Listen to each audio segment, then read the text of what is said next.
Parents बनना बिल्कुल भी आसान नहीं है और जब छोटे थे तो ये बात कभी समझ ही नहीं आई, लेकिन अब पता चलता है ना कि पूरा हफ्ता काम करने के बाद जब खुद के लिए 2 दिन बचते हैं तो कितना कुछ होता है हमारे पास कंप्लीट करने के लिए। बट उन्हीं 2 दिन में बच्चों को भी एक्सपेक्टेशन होती है कि अब मम्मा पापा हमें कहीं लेकर जाएंगे या वो हमारे साथ टाइम स्पेंड करेंगे। वैसे भी मेरी बेटी जंक फूड नहीं खाती है, स्क्रीन्स नहीं देखती है और इसीलिए हमने उसे एज अ गिफ्ट एक प्रॉमिस दिया हुआ है कि हम उसे मंथली 2 बार ऐसी जगह पे लेके जाया करेंगे जहाँ पे वो कुछ नया सीखे, नया एक्सपीरियंस करे। सो इस बार संडे को हमने प्लान करा था नेशनल क्राफ्ट म्यूजियम का विजिट, क्योंकि मेरी बेटी को वैसे भी आर्ट एंड क्राफ्ट में बड़ा इंटरेस्ट रहता है। तो हम फटाफट से टाइमली रेडी होकर निकल गए और पहुंच गए नेशनल क्राफ्ट म्यूजियम। वहां पर हमने इतनी सारी नई चीजें देखी जो शायद हमने खुद अभी तक स्टोरीज में या पिक्चर्स में देखी थी। तो कुकू जितना एंजॉय कर रही थी उससे ज्यादा तो हम भी एंजॉय कर रहे थे, बिकॉज वहाँ पे ऐसी विचित्र चीजें रखी थी जो शायद हमारे लिए भी नई थी या हम भी पहली बार देख रहे थे। दिल्ली में रहने के बावजूद भी मुझे याद नहीं है कि मैं नेशनल क्राफ्ट म्यूजियम कब आई थी।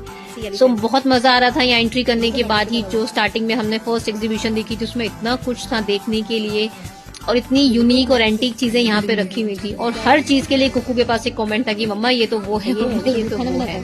फिर एक सेक्शन आया था जहाँ पे पुराने स्टाइल के जो घर थे उनके स्ट्रक्चर्स उन्होंने यहाँ पर मेंटेन करे हुए थे, वो बहुत प्यारे थे। इनफैक्ट ये सामने वाले स्ट्रक्चर को देख के तो मुझे मेरी दादी का ही घर याद आ गया।